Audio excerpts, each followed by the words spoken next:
Allah, kok ya ada sih makhluk mikroskopis itu bisa membahayakan manusia, bahkan bisa menimbulkan kematian.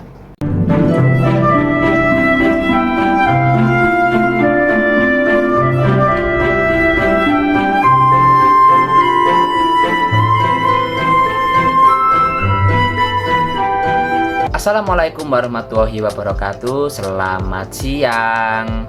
Ini mohon maaf ya, kacamataku mantul di HP. Tak lepas saja ya biar enak.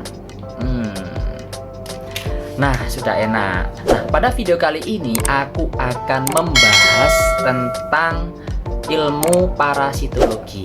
Nah, ilmu parasitologi itu merupakan cabang ilmu biologi sekaligus ilmu kedokteran yang mempelajari tentang hewan yang mikroskopis, tapi hewan itu bisa membahayakan ke manusia. Nah, sebenarnya itu bukan hewan sih, tapi lebih tepatnya itu makhluk protista. Kita akan membahas tentang ilmu biologi terlebih dahulu, karena ilmu biologi ini sangat bermanfaat untuk kalian yang mau masuk ke kedokteran, ke analis medis, perawat, rekam medis, dan lain-lain. Nah, kalian tahu nggak makhluk protista? Kan kita review ulang, ke kingdom itu ada 5. Ada kingdom Monera, protista, kemudian kingdom Animalia, dan duanya lupa aku. Wajarlah, manusiawi ya guys, wajar. Nah, di protista ini itu terbagi menjadi 3 lagi. Ada protista mirip tumbuhan, ada protista mirip hewan, sama protista mirip jamur. Nah, kita akan membahas tentang protista mirip hewan atau dikenal sebagai protozoa. Nah, sejarah dari parasitologi itu terbagi menjadi 2. Ada helmintologi sama protozoologi. Nah, helmintologi itu mempelajari tentang cacing yang sangat kecil yang bisa menimbulkan penyakit pada manusia. Kemudian ada protozoologi. Nah, protozoologi itu berasal dari kata protozoa. Nah, kita membahas tentang helmintologi terlebih dahulu. Helmintologi itu kan merupakan penyakit cacing yang menyerang pada manusia. Contoh yang paling umum yaitu Trichuris tritiura dan Ascaris lumbricoides. Nah, di sini aku akan membahas sejarah dari cacing Ascaris lumbricoides. Tak kasih gambaran kecilnya ya guys, dan setahu aku ya, contohnya ada anak kecil makan buah, buahnya jatuh di jalan, kemudian dimakan lagi. Nah, kita kan nggak tahu tuh kalau di buah yang jatuh di bawah itu kotor atau enggak. Dimakanlah sama anak kecil. Kemudian anak kecil itu tidak sengaja kalau makan buah yang sudah jatuh di jalan. Lalu buah itu masuk ke dalam kerongkongan sini. Nah, di kerongkongan sini terjadi gerak peristaltik. Setelah terjadi gerak peristaltik, dia masuk ke lambung. Habis masuk ke lambung, dia akan menuju ke usus halus, kemudian ke usus besar. Akhirnya setelah di usus besar, dia keluar menjadi kotoran. Nah, akibatnya apa? Anak kecil itu akan mengalami gatal-gatal di daerah anus, lebih tepatnya itu ke pantat. Nah, di kotoran itu kan kita nggak tahu itu ada banyak cacing. Nah, salah satunya ada Ascaris lumbricoides. Banyak loh sebenarnya, ada Clonorchis sinensis, kemudian Ascaris lumbricoides, Trichuris tritiura, terus lalu apa? Strongyloides stercoralis kalau nggak salah ya.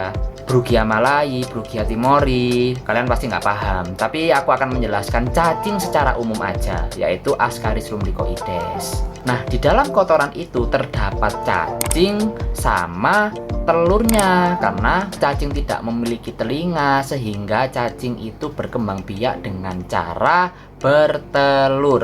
Nah, disitulah waktu mau mengeluarkan kotoran ya, mohon maaf aku bahas kotoran, semoga nggak jijik ya dengan penjelasan saya. Nah, kotoran itu akan diamati di mikroskop. Siapa yang mengamati itu? Tentunya tenaga medis. Kan tenaga medis itu kan ada banyak, ada dokter, perawat, analis medis, rekam medis, lalu promosi kesehatan, kesehatan masyarakat, banyak sekali. Tapi tentunya tenaga medis tujuan yang paling dasar yaitu menyelamatkan pasien. Tujuan yang paling dasar. Nah, yang mengamati itu adalah tugasnya analis medis. Nah, analis medis itu bertujuan untuk membantu dokter, karena dokter sendiri itu kan manusia. Nah, dia perlu memperkuat diagnosisnya dari analis medis. Mohon maaf ngomongku agak-agak gimana gitu. Nah, disitulah di kotoran itu ada cacing kecil yang namanya Ascaris lumbricoides, terus ada yang berupa telur.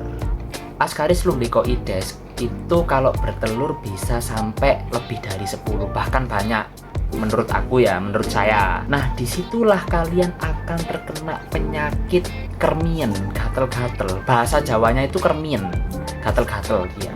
Nah, itu gambaran kecilnya dari ilmu helmintologi.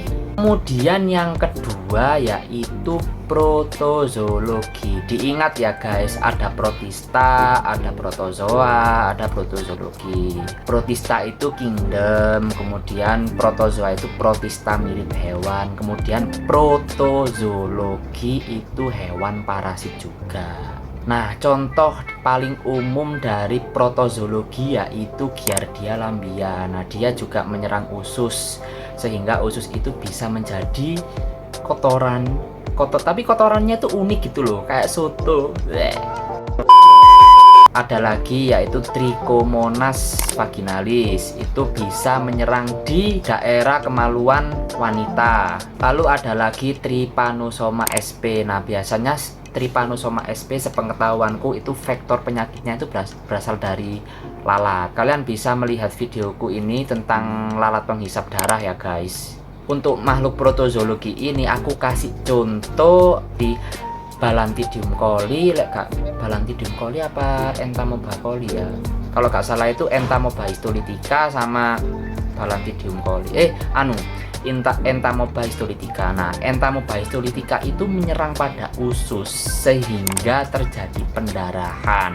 Alhasil apa? Kotoran manusia itu akan mengalami BAB berdarah.